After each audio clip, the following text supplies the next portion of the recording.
Assalamualaikum warahmatullahi wabarakatuh. Pada kesempatan kali ini, saya akan memaparkan koneksi antar materi modul 3.1 pengambilan keputusan berbasis nilai-nilai kebajikan sebagai pemimpin. Terlebih dahulu, perkenalkan nama saya Wahid Budianto, CGP Angkatan 5 Kabupaten Jepara, SMP Negeri 4 Jepara.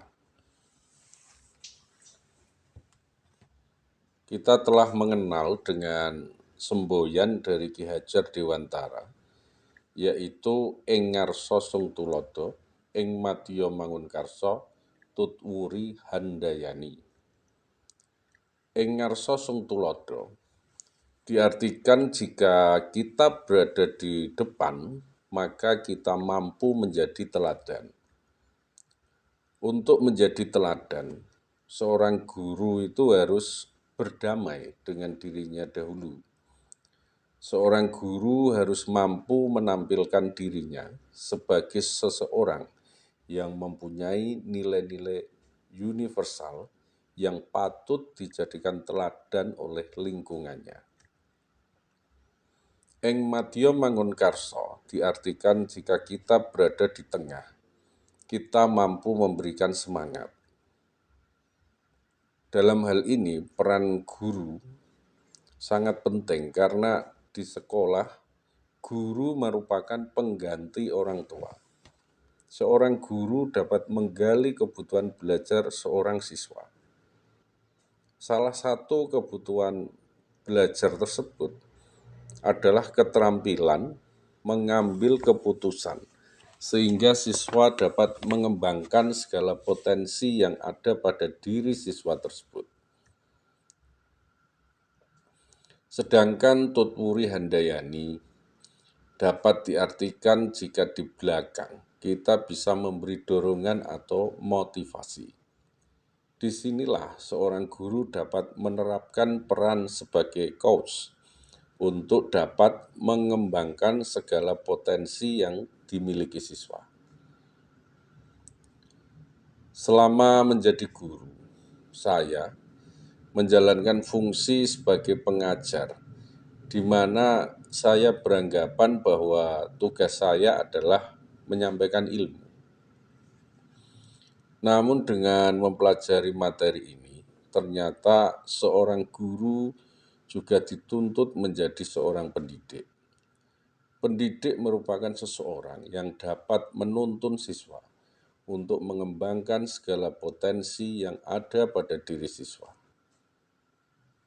Suka atau tidak suka, seorang guru itu dipandang sebagai sosok panutan. Dengan demikian, karakter seorang guru harus melekat nilai-nilai kebajikan yang dapat dijadikan teladan oleh lingkungannya. Karakter ini harus melekat atas dasar kesadaran diri, bukan atas dasar tuntutan, aturan, perintah, atau yang lain. Lamkin 2008 menyatakan bahwa guru dengan karakter baik mengajarkan siswa mereka tentang bagaimana keputusan dibuat melalui proses pertimbangan moral. Semangat yang mendasari dalam mengambil keputusan harus dapat memberdayakan diri sendiri dan memanfaatkan aset yang ada untuk menyediakan suasana belajar dan pembelajaran yang positif. Dalam hal segala putusan yang diambil oleh seorang guru, itu harus mampu bergeser dari kepentingan dirinya sendiri atau pihak tertentu kepada kepentingan siswa. Pada materi coaching, merupakan suatu materi atau pengalaman baru dalam kehidupan saya sebagai guru. Dalam mengembangkan diri maupun orang lain, saya sebagai guru lebih banyak mengarahkan untuk menuju titik tertentu. Pengembangan diri itu hendaknya muncul dari dalam diri seseorang sehingga jalannya pengembangan akan lebih sesuai dengan dirinya, serta mampu mengembangkan segala potensi yang ada. Kegiatan coaching merupakan jawaban dari permasalahan tersebut. Dengan coaching, seseorang akan terlibat dalam hal apa yang akan dicapai, potensi apa yang akan dia kembangkan, dan seberapa jauh dia akan berkembang sesuai dengan potensinya. Dalam mempraktikkan coaching ini, saya masih merasa bahwa seorang coach merupakan seorang pelatih yang mengarahkan seseorang pada hal tertentu. Namun dengan bimbingan dari pendamping atau fasilitator, pemikiran saya tersebut akan mengakibatkan seseorang coach melakukan pengembangan yang tidak didasari atas kesadaran dari dirinya sendiri. Oleh sebab itu, seorang coach harus menjauhkan dari pertanyaan-pertanyaan yang dapat mengarahkan coach pada pernyataan-pernyataan tertentu. Untuk menghilangkan kebiasaan tersebut bukanlah hal yang mudah untuk dilaksanakan. Namun dengan sering melatih diri, keterampilan coaching akan semakin terasah dan sesuai dengan tujuan coaching yang sebenarnya. Hal yang paling umum terjadi dalam mengambil keputusan adalah dengan berdasarkan peraturan atau suara terbanyak. Hal tersebut sering kita jumpai pada sekolah kita maupun di luar sekolah kita. Hal lain juga kadang kita temui pengambilan keputusan yang tidak didasari atas kedua alasan di atas, tetapi atas dasar kepentingan pribadi atau bahkan emosi sesaat. Emosi sesaat tersebut akan diperoleh suatu keputusan yang instan dan hanya menyelesaikan masalah dari satu sisi saja, tanpa melihat nilai-nilai yang dimungkinkan berkaitan dengan masalah tersebut. Pembelajaran sosial dan emosional atau kita kenal dengan PSE berkenaan dengan kesadaran diri, pengelolaan diri, kesadaran sosial, keterampilan berelasi, pengambilan keputusan yang bertanggung jawab. Kelima PSE tersebut saling berkaitan satu sama lain, atau dengan kata lain semuanya harus kita pelajari dan kuasai untuk diterapkan dalam kehidupan sehari-hari.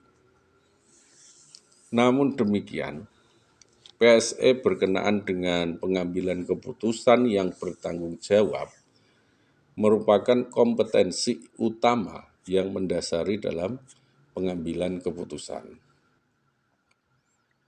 Kompetensi tersebut mengajarkan kemampuan untuk mengambil pilihan-pilihan, membangun yang berdasar atas kepedulian, kapasitas, dalam mempertimbangkan standar-standar etis dan rasa aman, dan untuk mengevaluasi manfaat dan konsekuensi dari bermacam-macam tindakan dan perilaku untuk kesejahteraan psikologis well-being diri sendiri, masyarakat, dan kelompok.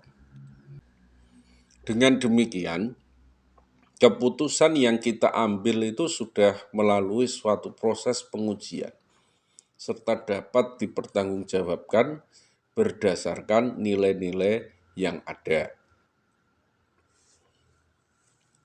Dari apa yang telah diuraikan tersebut, keputusan yang diambil kadang tidak menguntungkan bagi pihak-pihak tertentu. Dalam kasus-kasus yang terjadi di dunia pendidikan, kita akan berhadapan dengan beberapa nilai yang saling berlawanan namun sama-sama benar. Pengujian untuk mengambil keputusan kita mengenal dengan 9 langkah pengambilan dan pengujian keputusan. Langkah pertama adalah mengetahui nilai-nilai yang bertentangan seperti cinta dan kasih sayang, kebenaran, keadilan, kebebasan, persatuan, toleransi, tanggung jawab, dan penghargaan akan hidup. Langkah kedua adalah mengetahui siapa saja yang terlibat. Kemudian dilanjutkan dengan langkah ketiga untuk mengetahui fakta-fakta yang relevan. Langkah keempat merupakan pengujian benar atau salah. Pengujian dilakukan dengan mengetahui hukum, peraturan, intuisi, publikasi, serta perkiraan keputusan oleh panutan. Hal ini sangat penting dilakukan agar keputusan tidak berlawanan dengan ketentuan-ketentuan yang ada. Jika pengujian ini menghasilkan sesuatu yang bersinggungan, maka kasus tersebut merupakan bujukan moral, bukan dilema etika.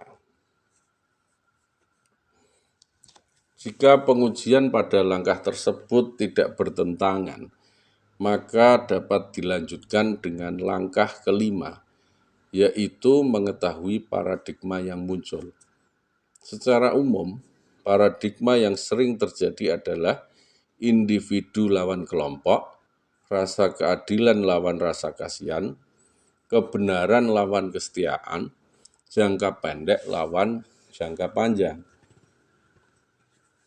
Langkah keenam adalah mengenai prinsip yang dipakai antara lain berpikir hasil akhir, peraturan, dan rasa peduli.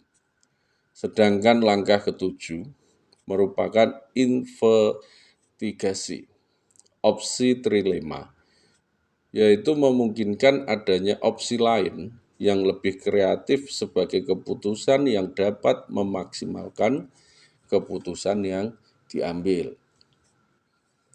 Langkah ke-8 adalah mengambil keputusan setelah melakukan langkah-langkah sebelumnya dan diakhiri dengan langkah ke-9, yaitu melihat kembali putusan yang telah diambil tadi serta mempertimbangkan hal-hal yang terjadi dan memberikan refleksi untuk kegiatan-kegiatan berikutnya.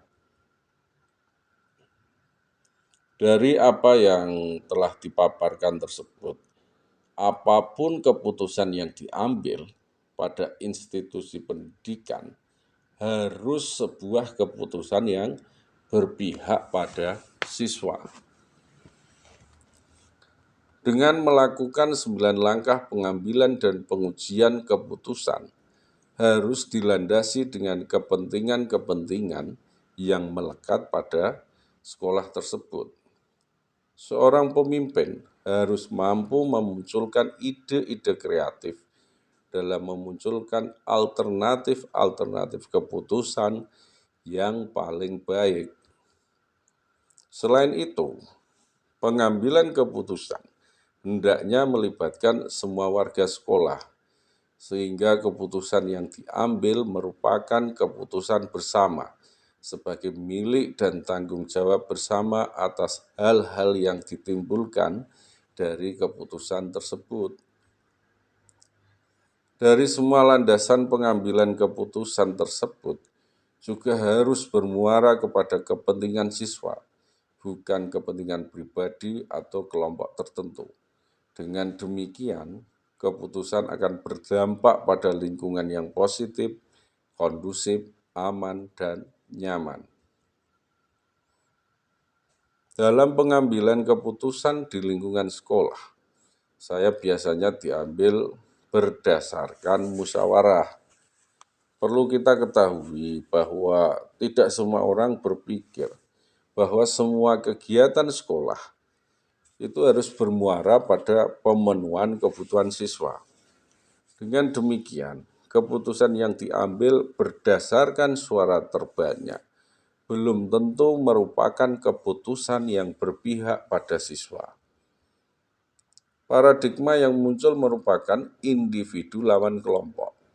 Hal tersebut dapat dimusyawarahkan bersama dengan kesadaran diri tentang pendidikan dalam memenuhi kebutuhan siswa, sehingga keputusan yang diambil bisa saja mengakomodir akan kepentingan semua pihak dan berpihak pada siswa. Itulah paparan kami tentang modul 3.1 pengambilan keputusan berbasis nilai-nilai kebajikan sebagai pemimpin. Semoga bermanfaat. Terima kasih. Assalamualaikum warahmatullahi wabarakatuh.